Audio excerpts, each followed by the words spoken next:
Ngayong araw nga po pala mga idol, ipapakita ko nga pala sa inyo. Ito nga po pala ang ginawa namin ngayong araw. Ngayong araw nga po pala ay Sabado. Yan nga po pala, dito nga po pala kami sa may gilid ng fountain. At nagpukuskus po kami yung mga tinigas po na lumot po. Yan nga po palang fountain yan at pinaigahan po ng tubig. Dahil po matagal na at hindi nalilinis. Ayan po, papakita ko po sa inyo kung paano po magkuskus na yung mga tinigas pong lumot dito po sa gilid. Kaya tara po mga idol, kung wala po kayong ginagawa, panoodin nyo po ang aking video para makita nyo po.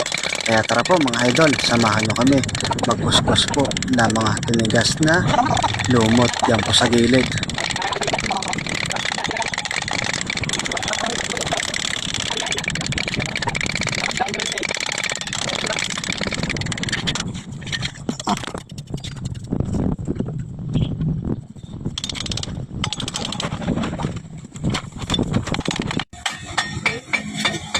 Picturean. Ha? Ang picturean, bakit ang malibag eh? Maganda nga yun. Ano? Sino picture? Chot. Sabi ko, maganda picturean, bakit ang bag? Sama nga yun, Chot. Sama daw yun. Para at least maganda. Baga hinawan. Kung mapapansin nyo po mga idol, ayan po yung mga nalinis natin kanina. Yan nga po pala, inabot tayo na maghapon. Pag inabot nga tayo maghapon at hindi nga pa pala po natin natapos.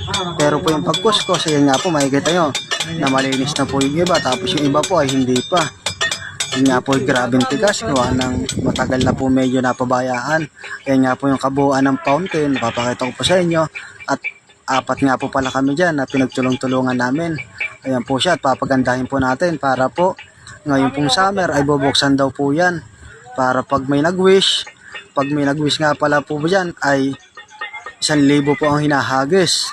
Siyempre po yun ay yung po ay lahat barya. Tapos po makikita nyo, dyan nga po ba yan.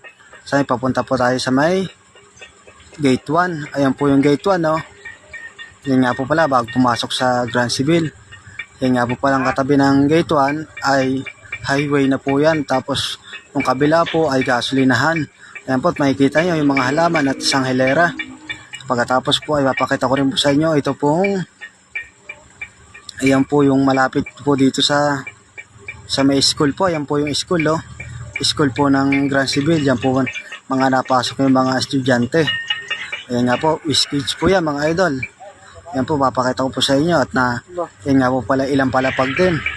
Tapos hanggang dito lang po mga idol. Maraming salamat po sa inyong mga nanood. Ayan po siya mga idol at yun nga po pala mga kasama ko. Ayan po siya, oh.